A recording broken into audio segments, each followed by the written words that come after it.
اللهم صل وسلم وبارك عليك يا رسول الله. يا صباح النور والسرور على احلى اخوات ومتابعين في الدنيا كلها. صباح الباميه وصباح اللحمه، طبعا الحاجات الجميله دي. النهارده هنعمل ايه مع بعض؟ النهارده هنعمل اللحمه من بتاعه الذبيح طبعا، والماسوره بقى اللي هي العظم بتاعها، يعني حاجات يعني بصوا ضرب نار يعني. زي ما انتوا شايفين اللحمه دايبه دوب ومش محتاجه اي كلام تاني خالص. وباميه، وهنحط برضو جزء من اللحمة في البامية وجزء في الشوربة، في اللي بيحبها كده وفي اللي بيحبها كده.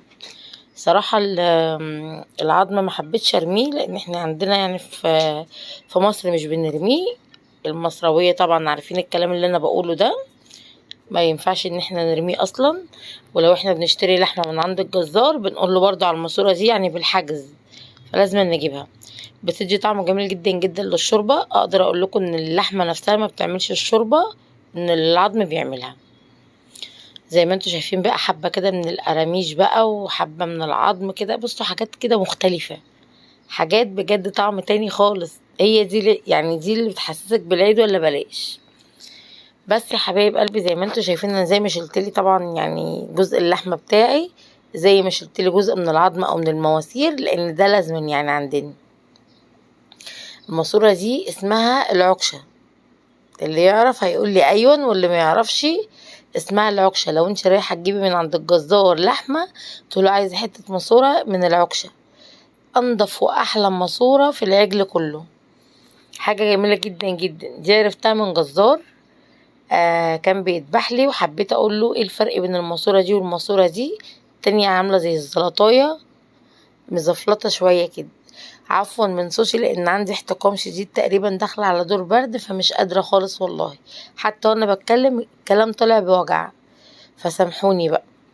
وده هنا كيس لحمه كنت مطلعه، طبعا سيبته يفك شويه بس ما فكش قوي يعني، بس مش مشكله.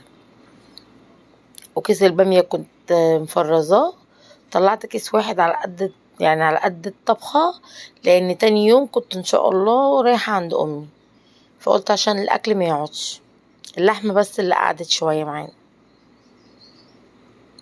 زي ما انتوا شايفين كنت انا بقى مزوده كنت عايزه شوربه لحمه، لان تاني يوم كنت رايحه عند امي، وقلت ان شاء الله لما اجي بالسلامه اعمل بقى لاولادي سنية رقاق، وكانوا عايزين ياكلوا لحمه مشويه. صراحه انا مشويناش لحمه في العيد خالص يعني، فان شاء الله ان شاء الله احتمال النهارده نشوي واصور لكم برضه.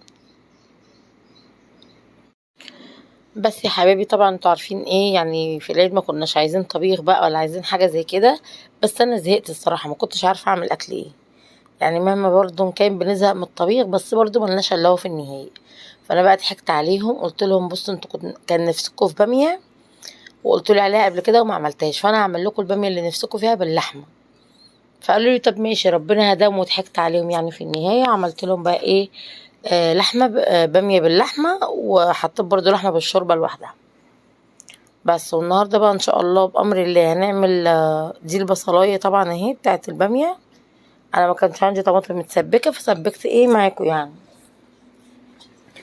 بس فالنهارده ان شاء الله هنقوم بقى ايه نعمل، بعد ما منتج الفيديو ده هقوم بقى ان شاء الله بامر الله نعمل صينيه رقاق باللحمه، ونعمل بقى ايه التتبيله بتاعت اللحمه.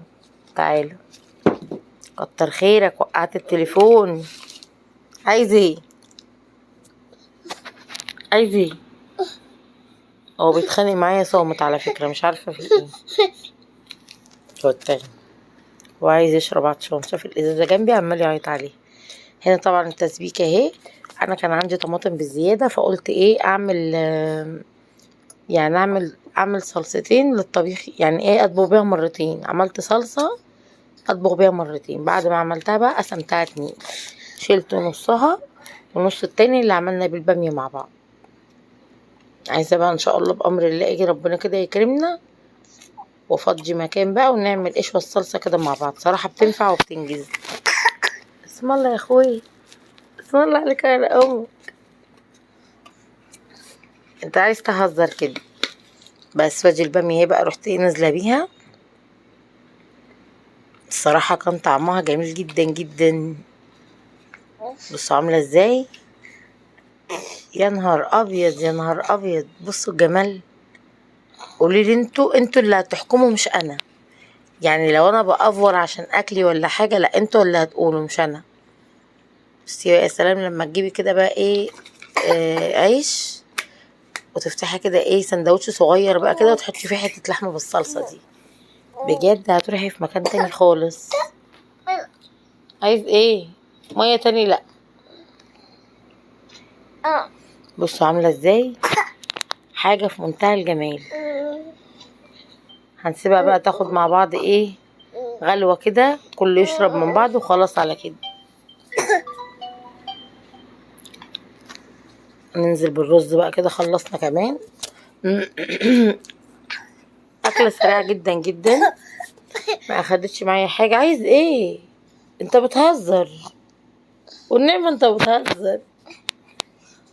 بص لما كح اول مره دي كانت حقيقه، عشان كان بيشرب شرق، فلما لقاني ايه انتبهتله، فعمال ايه يهزر ويعمل نفسه شرقان عشان ابصله برضو. اخلص الفيديو ابقى معاك براحتك خالص اليوم كله، لا نص اليوم، عشان قايمه اعمل اكل. هنا بقى كده خلاص اهو. على فكره الاكله دي ما اخدتش وقت معايا خالص، يا دوب اسنى ما اللحمه استوت انا خلاص قمت عملت بقيه الاكل كله.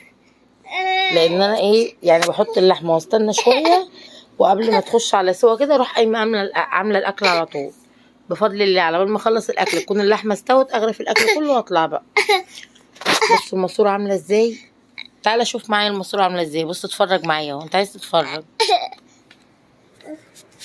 بصوا لما استوت بقى البهاريز بتاعتها والعروق بتاعتها عامله ازاي.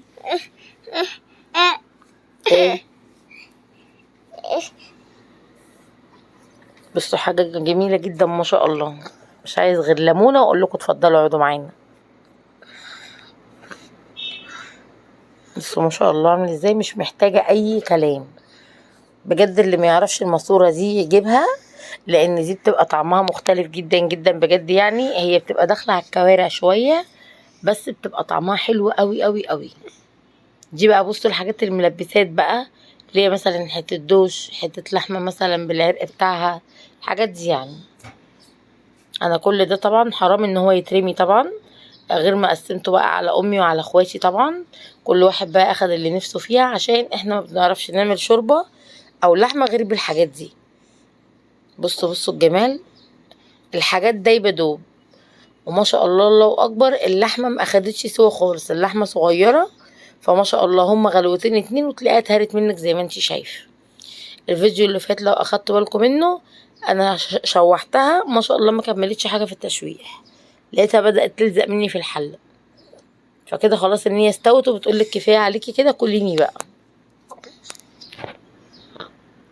بس زي ما انتوا شايفين يا حبايب قلبي، اللي ما اشتركش يا ريت يشترك، ينزل فورا يشترك معنا عشان يوصله كل جديد. واللي ما حطش لايك ونسي يا ريت يحط لايك عشان خاطر الاكل الجميل ده. واقول لكم ايه تاني، وتقولوا لي رايكم ايه في الكومنتات والتعليقات. قولوا لي حلو وحش، عجبكم ما عجبكوش، انا بفرح جدا جدا بكلامكم، مش بزعل من اي حاجه. وتقولوا لي رايكم ايه بس عشان اعرف الاكل عجبكم ولا لا. بصوا اللحمه عامله ازاي، دايبه دوب، مش محتاجه ان هي، بصي مش محتاجه تشديها اصلا. ودي يا حبايب قلبي دي الاكله كانت بتاعتنا النهارده. اتمنى يا رب ان يعجبكم يا رب التقديم بالاكل بكله، اكون اهم حاجه في التكو. اخواتي الصغيرين اللي لسه متجوزين او لسه داخلين المطبخ جديد، اتمنى يا رب ان اكون في التكو حتى لو بحاجه صغيره. اللي عجبه الفيديو ما ينسانيش في دعوه حلوه، عشان طبعا ايه اكمل لكم كل جديد ان شاء الله بامر الله. اشوفكم على الف خير يا حبايب قلبي، مع الف سلامه. انتظروا بقى مني الفيديو الجديد بامر الله، وانتظروا بقى الشوي والفحم والحاجات اللي بتطرقع معانا. يلا اشوفكم على خير.